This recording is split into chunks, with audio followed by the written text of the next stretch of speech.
New at 5 tonight, a potential tuition increase in each of the next 2 years at state colleges and universities. Yeah, it would affect tens of thousands of Connecticut families. Investigating the growing crisis in our nation's colleges, rising costs pushing students deeper and deeper into debt.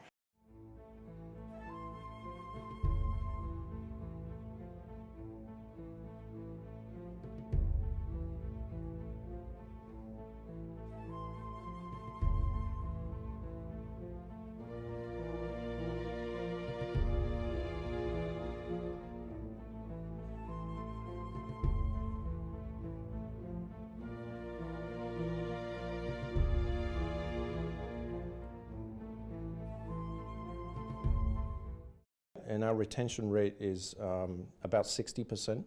Our first year graduation rate is 77%. Our last retention rate for the 2015 cohort was just about 90%. College retention rate is the percentage of first-year students who return to the school they attended for additional education.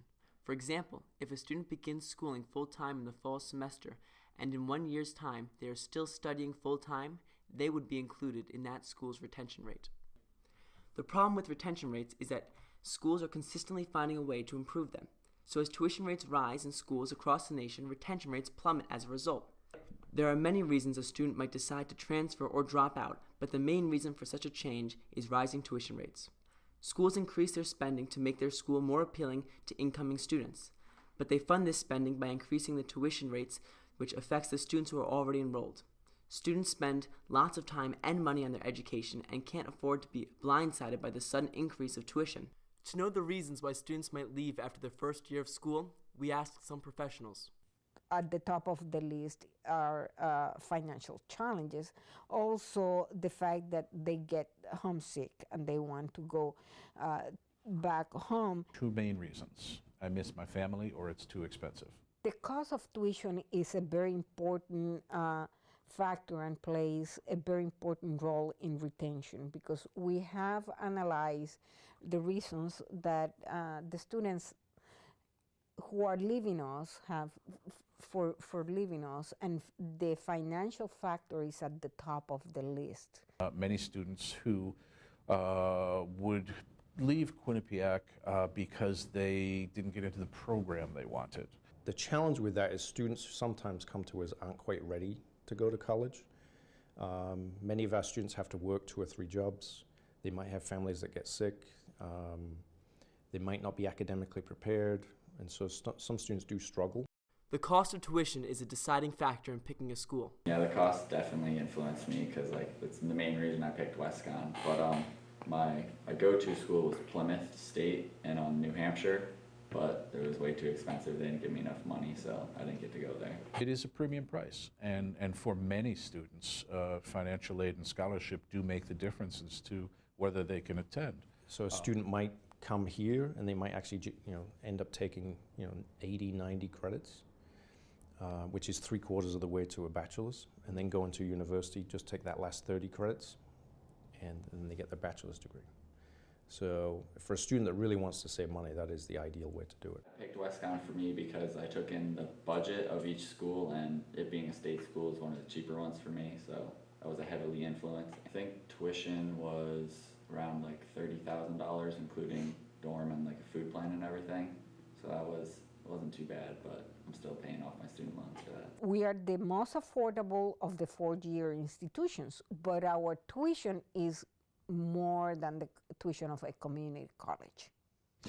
Well, we do see quite a few students who, towards the end of their first year, become more attentive to the choices they're making. I'm not sure about other institutions' policies, but our aid is awarded for a yearly cycle. What the government does to combat this problem is a term called federal funding. It's a process in which the government distributes money to schools and students to make tuition affordable.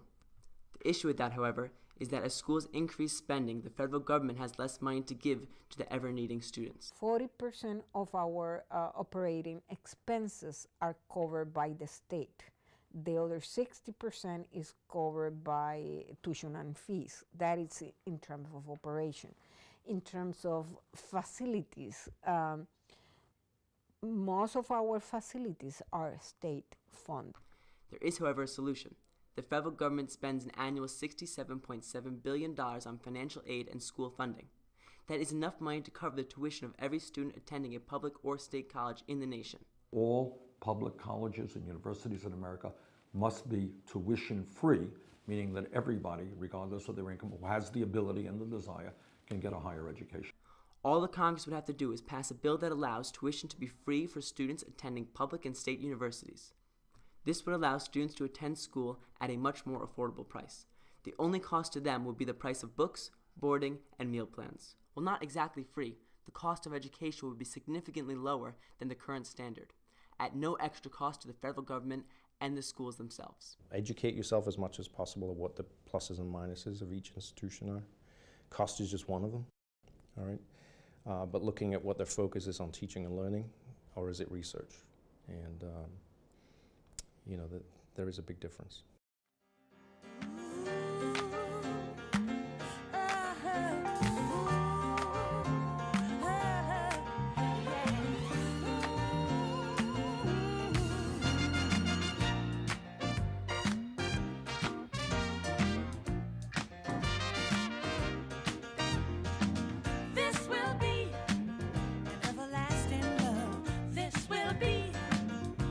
I've waited for.